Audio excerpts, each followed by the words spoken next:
Welcome everyone to our masterclass on, I lost my notes, on membership growth. We are on session number 3, closing the sale. Tonight, our speaker is Beth Ramsey. She was a professional level member of the National Speakers Association for several years before discovering how awesome Toastmasters is when she joined in 2011. Beth is finishing up the paperwork for her 3rd Distinguished Toastmaster achievement and currently serves as Region 1 advisor until June 30th. Beth lives in District 84, which covers Central to North Florida. When not volunteering, she runs a horse and large dog rescue on her farm. Please welcome Beth Ramsey as she shares ideas on closing the sale. Help me welcome Beth Ramsey.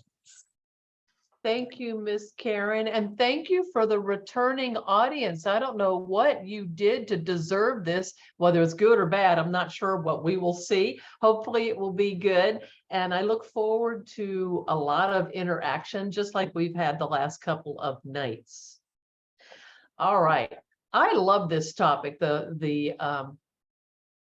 to close the sale, because there's so many different ways of doing it. And I'm going to open up time at the end. If you've got ideas on what has worked for you, please share, because what works for me doesn't always work for everybody else. But I'm going to try to give you some information that's helpful. And I'm going to actually talk to you in like 2 parts. One part is about how our brain works and about one of our biggest things that we don't like, and our brain kind of plays tricks with us. And then the other part is going to be those 6 words that can actually grow your club if you use them right. So I want to ask first, who all loves rejection? Who loves it? Who looks forward to it? Who loves to be told no? Anybody? No? Okay, no takers. All right, you're telling me no. That's okay. Well, I want to share with you a way to make it tolerable and it's not scary. So I love to talk about something called a cycle of decisions. Now go with me. Like I said, this is the first half. I'm going to be talking about our brain for a second. The cycle of decisions and how an example of it can work against you and what you can do about it.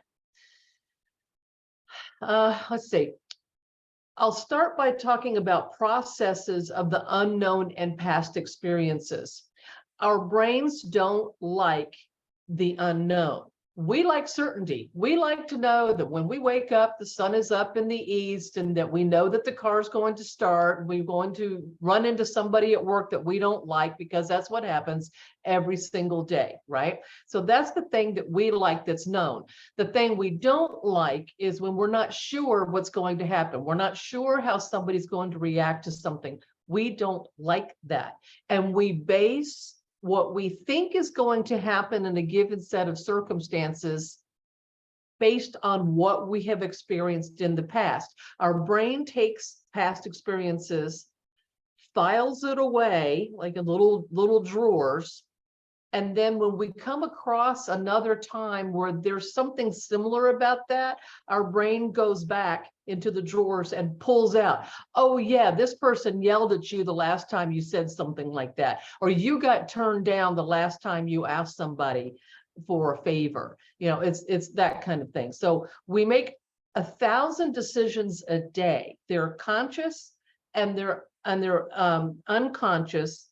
And some work for us and some work against us. Now, when I say unconscious, I don't mean that you're flat out and you're not awake. I mean subconsciously in our head, and unconsciously sometimes we make decisions all day long.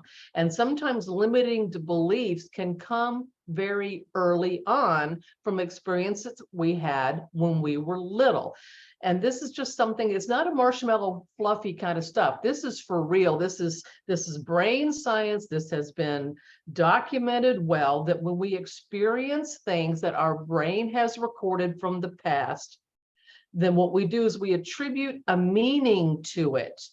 And then that is actually how our brain wires itself, so that when we come across that instance again, it's pulling from that past experience. That's why sometimes if we're hurt by a past love, if we had a spouse break up with us or something, and you may never want to be into a relationship again, or you may not want to fall in love again. It's that kind of thing, because your brain and your heart remembers that hurt from before. Okay, everybody with me so far? Now, I will share with you, I'm going to jump forward pretty quick and say that the biggest fear, the most common fear, is the fear of failure, right? So this is what makes some people not want to get up. This is why Toastmasters is so good for people. They don't want to get up in front of people because they think they're going to fail. They're going to look foolish. They don't know what to say. They don't even know how to answer a question if they're really put on the spot. So fear of failure is the number one fear that most people have. And we don't like to be wrong. And even if we try something, then I run the risk of being wrong or looking foolish. So if I don't risk it, I don't do it, then I won't be wrong, I won't be foolish, and I'll be okay. Everybody with me? Okay. Here's the good news, is we don't have to be afraid of anything we don't want to be afraid of. It's the power of decision.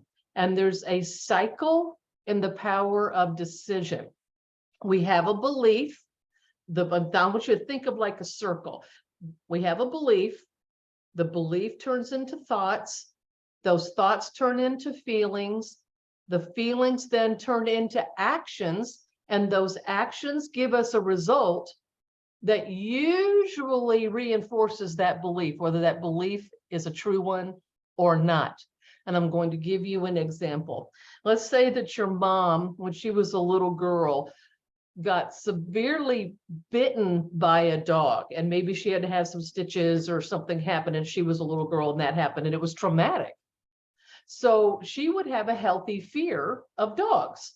Well, I don't want to be around a dog. So then what would happen is her belief that a dog will bite me and hurt me. So her thought is, I've got to get away from the dog. That thought of getting away from the dog turns into feelings. Oh, I'm panicking, so I've got to get away. I see a big dog coming. I've got to go hide or jump on my porch or run in my house or something like that, which turns into that action. And then the result is that I'm now scared of that dog, whether that dog did anything or not, because that is the belief cycle of the fear.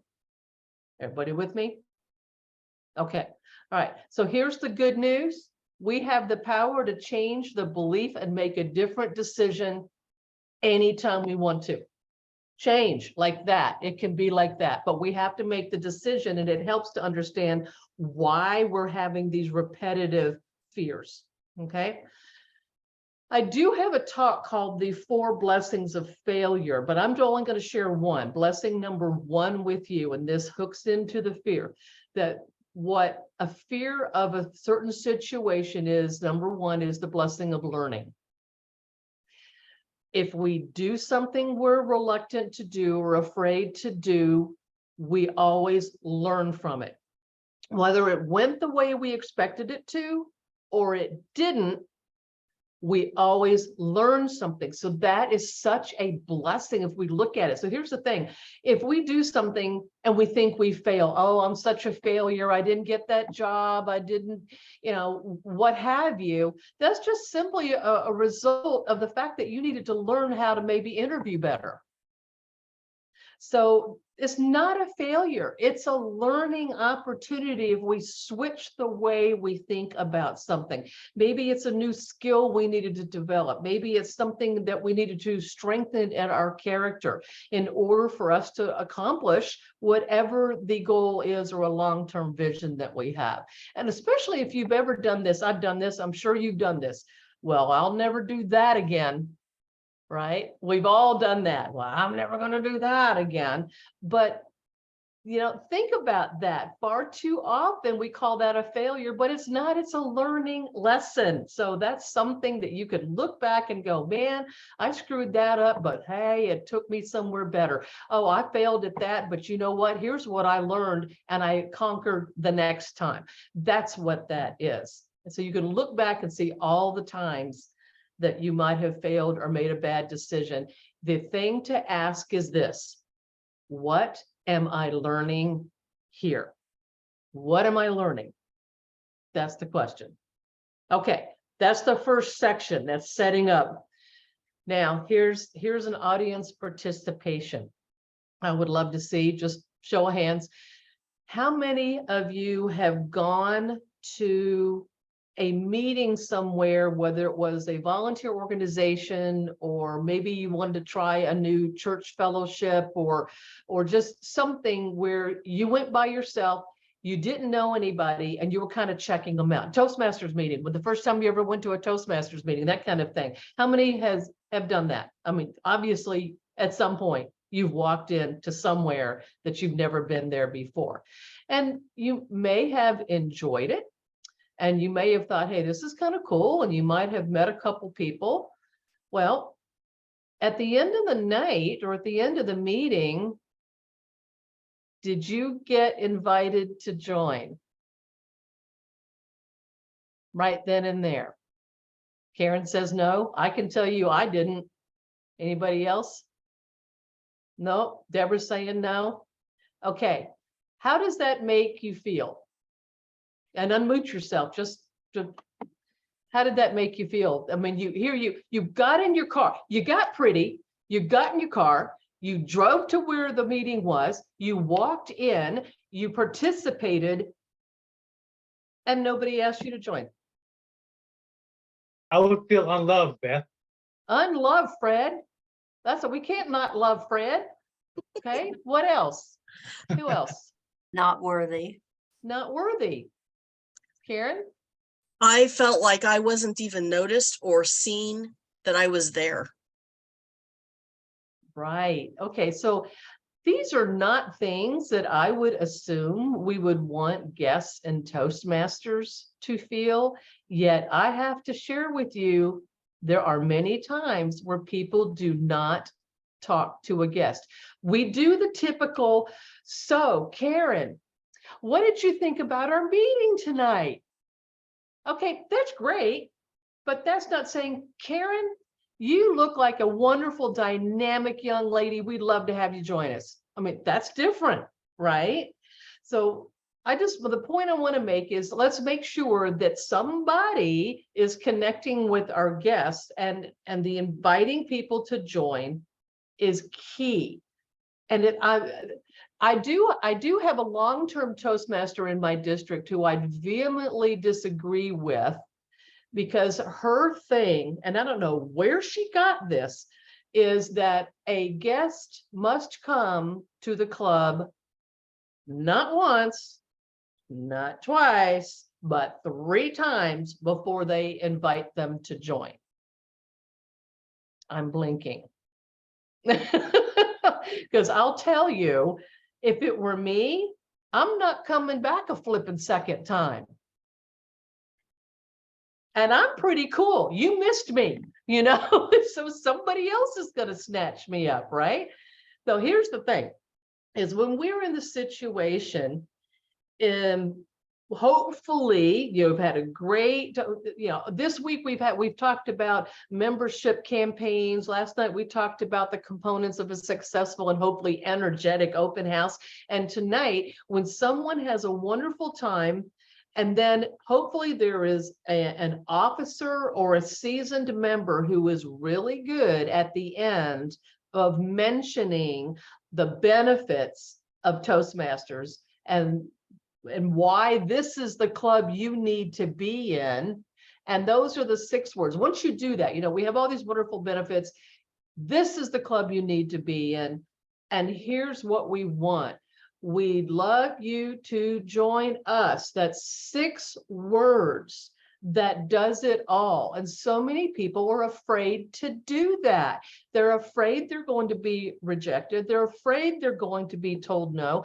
They're afraid that they're, not going to win. Oh, I hate losing. I hate losing. It's not a losing thing. Here's the thing. The goal is not to win 100% of the time, because first of all, that's impossible.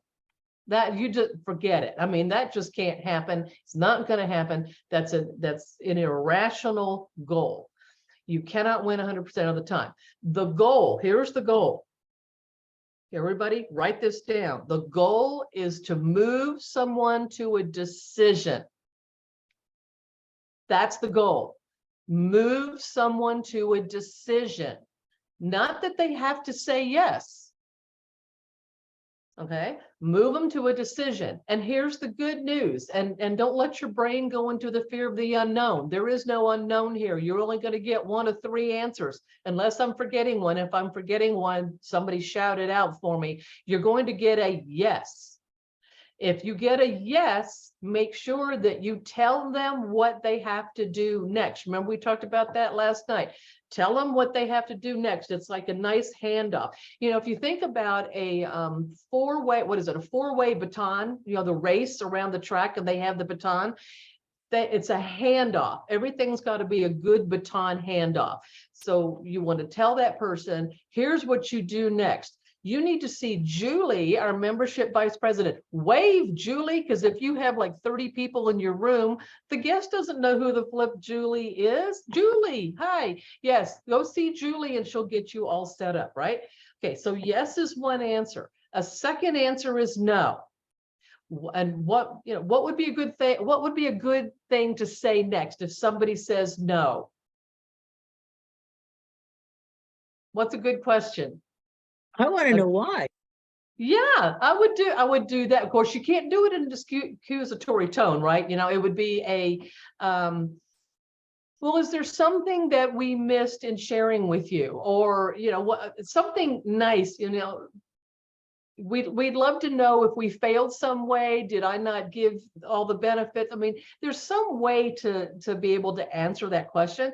The other thing could be that is that a no forever, or is that a no for, and here's the third answer, not right now. Now, is there another answer? Yes, no, or not right now? I see Deborah's really thinking about it. I don't think so. I don't think so. So don't let your brain have any fear of the unknown. There is no unknown. That's it. Yes? No. They might say, I'd like to think about it. I'd like to think about it. That's a not right now to me. But, and then what do we say? It's just a natural conversation. If I say to you, well, you know, I want to think about it a little bit. Or We'd something love we to could have say. you back. What, Vicki? We'd love to have you back. Invite them back. Fred? Well, you know, while you're thinking about it, here's an application while you're thinking Oh, about I it, like and that. I we'd love like to have you. that. Yeah. Ellen?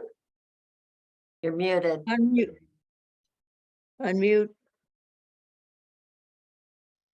Still muted, Al. Don't I? Okay, I'm sorry. There we go. So if I get a guest who says, I need to think it over, my response would be, well, I do appreciate the fact this is a big decision, but could I ask what it is that you need to really think over? Like, is there something that we could go back over that maybe we didn't answer thoroughly? Because honestly, There you this is a go. great club, a great opportunity. So maybe we can figure out what it is you need to actually think over. That's perfect. Yeah. Is there something that we missed in sharing with you? And then maybe you have some collateral and, you know, things to give them, but that's perfect. And that's just kind of it's a dance, right? And some people are so reluctant to do that. And it's just something, if you get out of this frame of mind, and I can talk to this with great authority because I used to be like that. Long time ago, I would be so scared to ask anybody anything because, oh my gosh, you know, they're going to yell at me or they're going to whatever. Well, you know, I don't know, Karen can tell you, Vicki can tell you, I'm not like that anymore. Fred can tell you. So it's, yes, I'm the shy retiring one, but that's it's a nice little dance that be ready for what they're going to say. Well, not right now. Well, we'd love to have you back anytime, you know, maybe next week you could come back and then, you know, well, how can we follow up with you again? Yeah, it's just, but you don't want to be too pushy, but you want to stay in contact. And then you want to put them obviously I would put everybody on the email list that when I send the agenda out, all the people, until they tell me no or they unsubscribe, I would keep that connection. So that just keeps them going. All right, so let me share something with you that happened in a group that I had. Actually in a club that I started a few years ago. We did a Moments of Truth. I hope that you all do Moments of Truth periodically, but we did a Moments of Truth. And does anybody know what that is? Is there anybody not know what that is, Moments of Truth?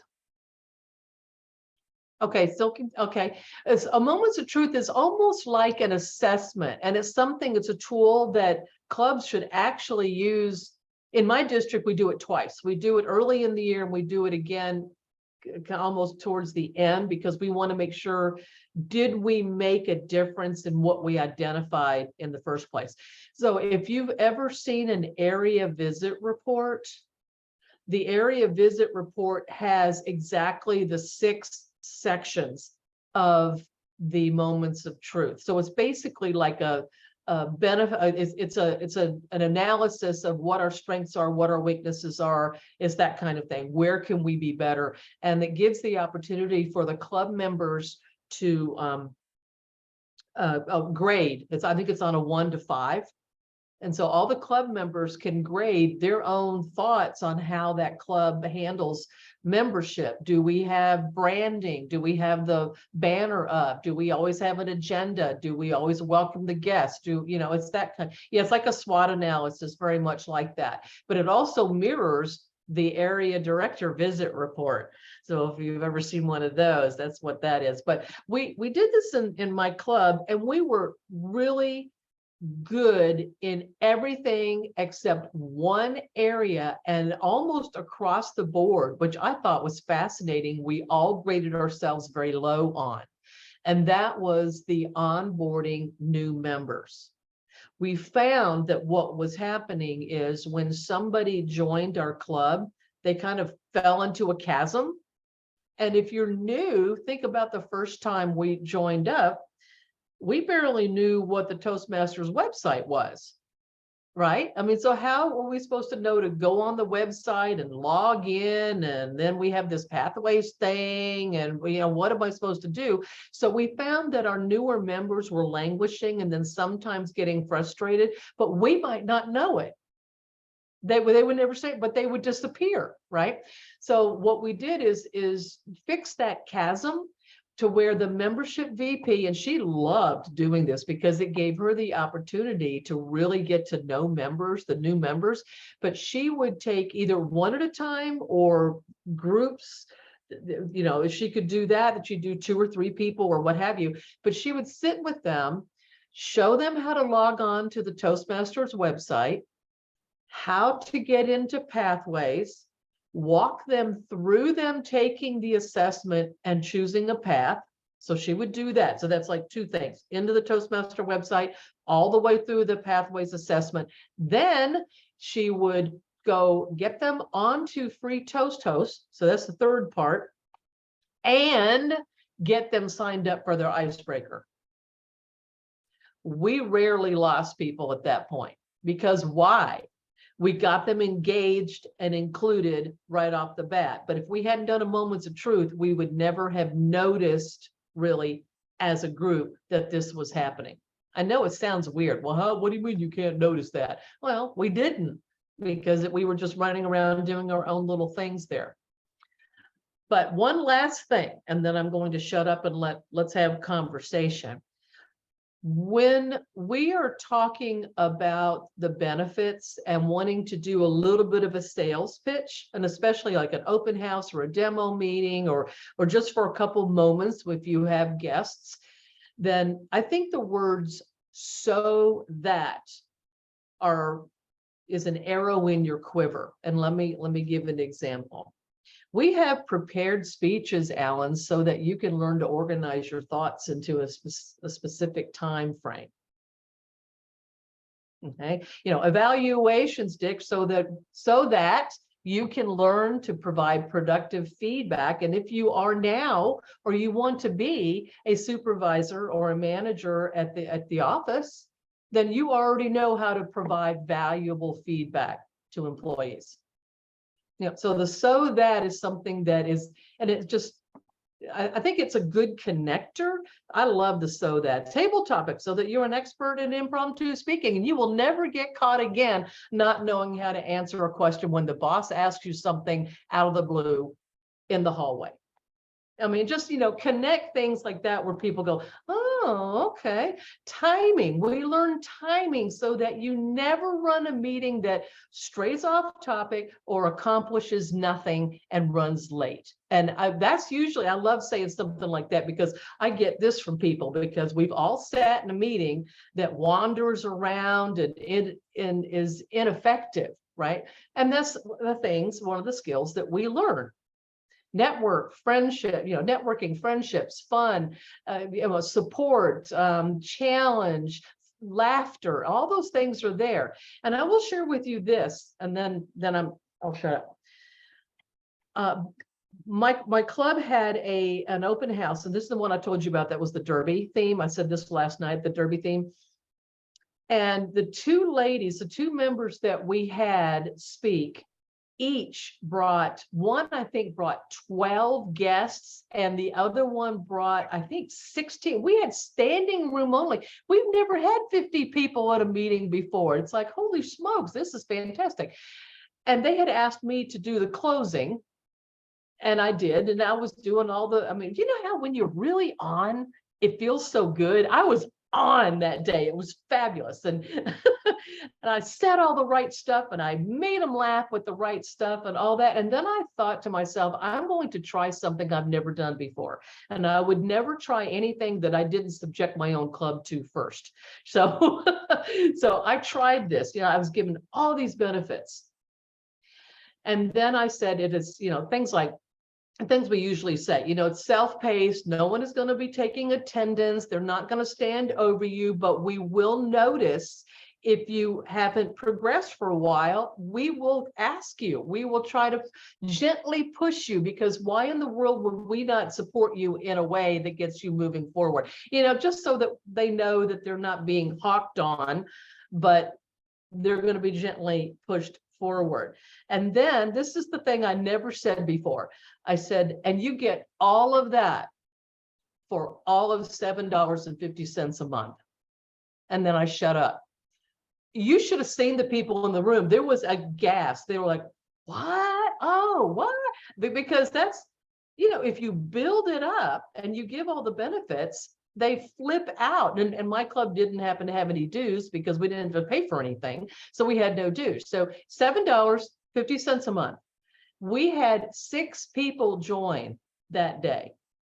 And of course, as I had talked about last night, we had 2 people on a table that was accepting application, go see, right? But I just thought that was an interesting thing. I don't know if you might want to try putting the price tag in, because sometimes people will think, oh, I bet it's $100 a month. I bet it's, $500, yeah, that's got to be expensive, all the stuff you get. I flipped people out. I did that at a Rotary too one time. I was asked to come present at a Rotary, and I did the same thing. I said, let me try. And same thing. There were gasps in the room, and I don't think we got anybody out of it. But but I tried it, and I've done it in 2 different places, and I think it works pretty well, because it answers one question of how much is it right up front. Mr. Fred, what's up? I was going to say 2 things with the price, Beth, and this is also a business thing, is like when you said the $7.50 a month, it's because that's a low number.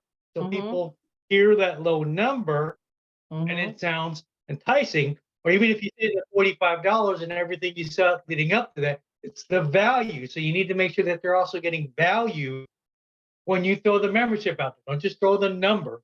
Let them know the value behind it. Yep, too. that's But why you do all the $7.50 benefits. Yeah, you do all the benefits and everything first. Here's why you want to be here. And you do, you'll know how to do that. And it's helpful to write it out or do little bullet points or something like that on what all the benefits are, so that you can just bring it right off your tongue, right?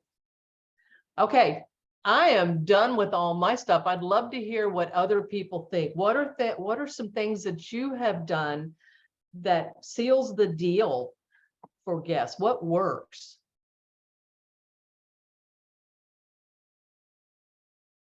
Go, Alan. You want to go first? Yeah. Oh, well, a lot of what you've said, we've incorporated into our club, but one of the things that has worked in the past is when we have a really super well-organized meeting that runs just like clockwork. You have good speakers, good evaluators, we have table topics, everybody knows their roles. And for the guests, when they're there, the first thing they always say at the end of the meeting, when we offer the guests an opportunity to speak, is, what did they like about the meeting, or what do they think? And every one of them would say, we'd love how efficient that you guys run your meetings. It's like the efficiency thing really stuck with them. And I can't say that's for every meeting, but when that's happened and it really clicks with those people, more than likely they will join a club. That's been our experience. Absolutely. And that's the truth too. And doesn't it make your day? Don't you just leave with a big old smile on your face when you leave and go, everybody showed up, everybody was there, somebody remembered to print out and bring the agendas, and everybody, it just works, and it just makes, it's like having a good horsey day. When my horses behave themselves and we have a great time together, it just makes my day. All right, Fred, what's up? With me is I take kind of an assertive approach, because like I said, we've had members that just won't ask. So when I talk to the guest, I'll just send them an application myself. I said, hey, do you have your email address and phone number available? I'd like to send you an application. Even if I'm not an officer, I at least get the ball rolling. I can at least get the application filled out. I mean, I might not be able to submit it, but I can do 90% of the work and fill it out for them. Absolutely. I think it's a cardinal sin if an officer does not ask a guest to join. That is a cardinal sin. I usually just do it myself. I'm like, why not just make it easy for them? Yeah, exactly. That's right. That's right. Miss Deborah. Oh, something that tagging off of what Al said, having a timed agenda with a start time and an end time. And I've had more than one guest say, I so appreciate having this timed agenda, because they come in, they're not sure what they're getting into to begin with. And then they don't know what time it's leaving. And I know some meetings don't have those agendas, or have an agenda or even a timed agenda, but they have more than once commented how much they appreciated knowing what the rules were, basically. Absolutely. Again, the brain doesn't like the unknown. So when you do that, Deborah, when we have those kind of things, it gives the guest, someone who doesn't know what the heck we're doing, it gives them something concrete to know, okay, it's going to end at such and such time, 3:45 or what have you. So yeah, people really appreciate that. Excellent. Who else? What else?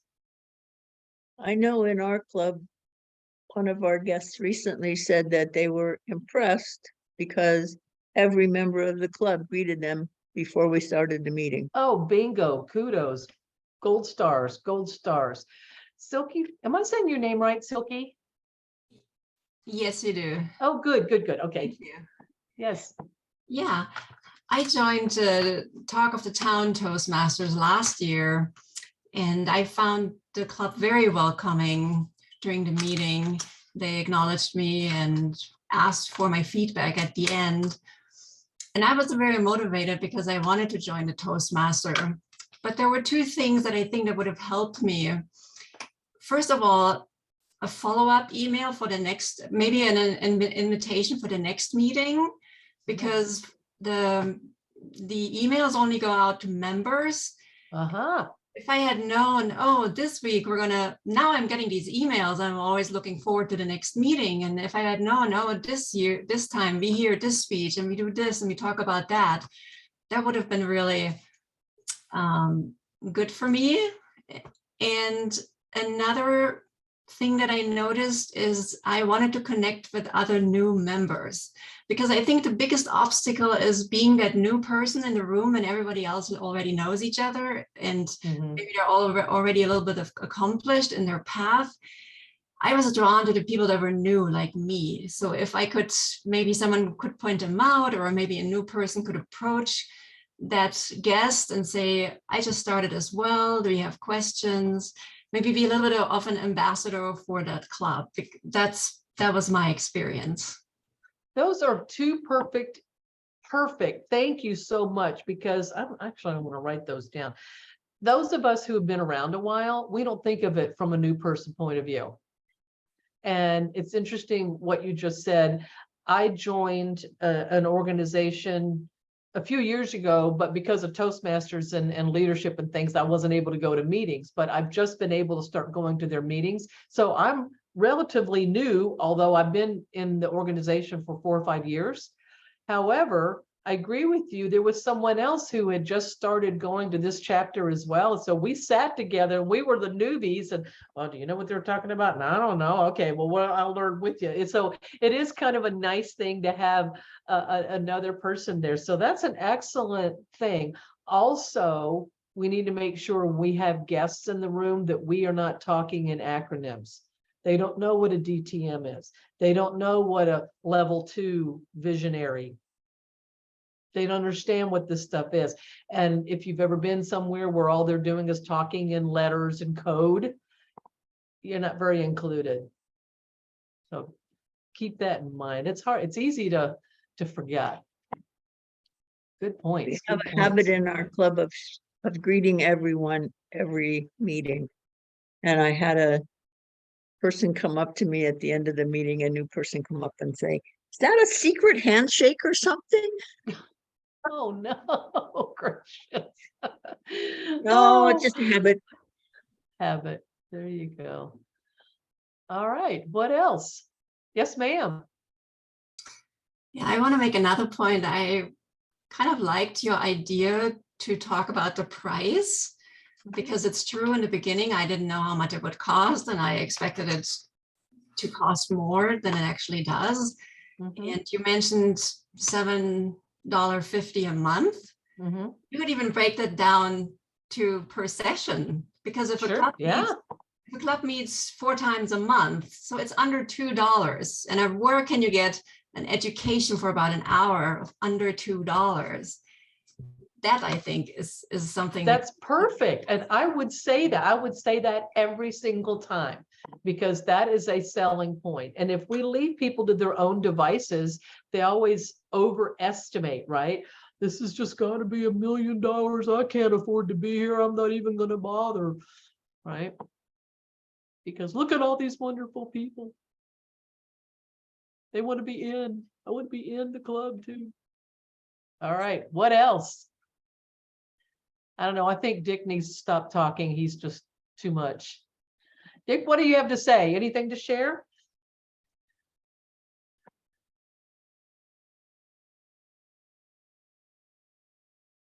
Well, sometimes I'm not sure I know what works, because we have so many guests that don't ever come back, even though they look good when they're there. We've had a couple this year that's that way. Boy, they look good. Like, I ever wrote the president when she wasn't there that one day, this guy I'm sure is going to join. And he didn't join. Was he asked? Yeah, I asked him. You, Yeah. Good for you. All right, you asked. Yeah. Well, you know what? I think one of the things that we ought to do is start asking people, why didn't you come back? And it's got to be in a way, of, we want to be better. We're always looking for improvement. Could you share with us, if you're comfortable, share with us how we could improve and have you come back again, or what is it, something that we missed? I don't see a problem with that. To me, it's more important to know why somebody didn't come back. That's more important, actually. Because if people were there and they come back, well, then you got them. You did something right. 25 years ago, I went to a club and I had the experience that people have talked about of feeling like I was part of the woodwork, Mhm. not included, and no one ever called. I mean, they asked for my contact information. I gave it to them. I never heard word from them. I never went back. Actually, I went back a second time and got basically the same treatment and never heard from anybody, and I never went back. But I had a fellow come to the club who was excited about Toastmasters. We could tell that. We invited him to join. He said he was going to look at a few more clubs, and I think he probably looked at yours too. And we called and said, you know, we haven't seen you for a week or two. What's up? And he said, oh, I found a club that fits better with my schedule and my daughter's. It was geography primarily, but it was good to follow up because it gave us some confidence that we weren't messing up, that other. Yeah, and you didn't drop the not ball figure that anywhere. we're selling Yeah, Toastmasters, that whether we're selling Lamplighters or Sunrise Right. or Cavaliers, we're selling Toastmasters. And right. the sale got made. It just wasn't to our benefit. Well, but that's good. And and you wouldn't have known that. And I think that is so helpful feedback, because then I feel good that I did something right. You know, Deborah? Yep. Well, taking off of what Vicky said, my attitude has always been to get them to join Toastmasters, but I always say, if this club doesn't fit for you, I can give you names of other clubs. And I've talked to other members that just say they're just dead against that because they want them in their club. And my attitude is, I want them in Toastmasters. Mm-hmm. There you go. And if this club Exactly. doesn't fit them at that time or whatever, let me help get them into Toastmasters someplace. Well, and here's the thing too, and I've seen this happen in clubs I've been in. Somebody goes to another club because the time works better, or they work closer, or what have you. Things change, jobs change, people move, and they'll remember that you treated them right, that you helped them when they needed it, and they'll come back. And I've seen people do that. They try another club and something happens, or their schedule change, what have you. It doesn't matter, but they know to come back. And that's always a good thing. Always lead them with a positive experience, because it will tarnish everybody. So I hope this has been helpful. I know that we're 2 minutes over. Okay. But I hope that this has been helpful a little bit. Mhm, Don't be Yes, fear. Beth. No fear. Get rid of fear. Yes, no, or not right now. That's it. Good Thank you. job. A lot of good points. Thank you. Well, Thank you. thank you. Tell us again Thank the you. 6 words. We'd love you to join us. That's it. Real short. It's not War and Peace.